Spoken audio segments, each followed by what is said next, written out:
درت لكم وصفه زوينه بزاف اللي هي البرجر.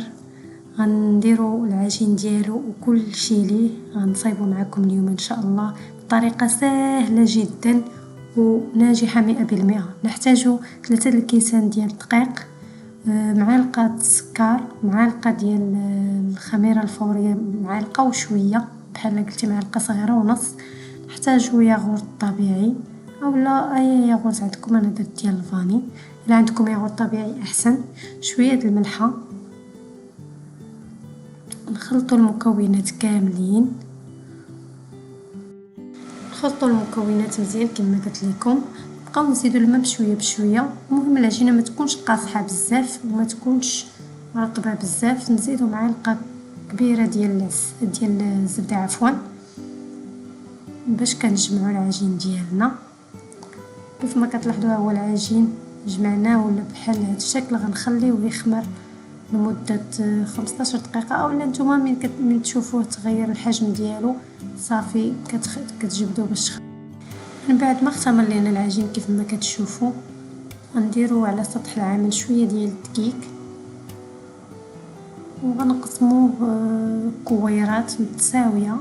الا بغيتوا لي برجر يجيوكم هذوك ميني برجر غديروهم صغار، الا بغيتوا برجر عادي على هذا الشكل غديروهم كبار شويه كيف ما درت انا. هذا برجر كبير ماشي هذوك لي ميني. كنشكلوهم على هذا الشكل وكنديروهم في اللاطه وكنخليهم حتى هما يخمروا عاوتاني يعاودوا يخمروا حتى كيتغير الحجم ديالهم. عاد كنجبدوهم كيف ما كتلاحظوا معايا ها هو تغير الشكل ديالهم. نجبدوهم دابا غندهنوهم بهذه الوصفه اللي درت اللي هي بيضه.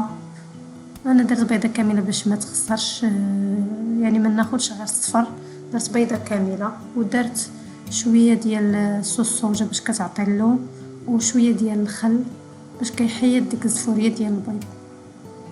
المهم اللي ما عندوش صوص صوجا يدير قهوه سريع الذوبان، يدير غير شويه ويدير معاهم شويه الخل باش كيحيد داك الزفوريه ديال البيض. كتذوقوهم باش ما بغيتوا، يا اما الحبه السوداء يا اما الزنجلان يا اي حاجه عندكم. بعد ما دخلتهم للفران على درجه حراره ديال 180 درجه نقصت عليهم مزيان. شعلت لتحت هو الاول تا طابوا ليا من التحت، عاد شعلت من الفوق باش كيطيبوا ما كيتعجنوش من الداخل. من بعد غنعمرهم بهذا الشيء اللي حطيت لكم كما كتشوفوا: مطيشه دواور، الخس، البصله، كفيتات وفرماج طرونش ديال الساندويش.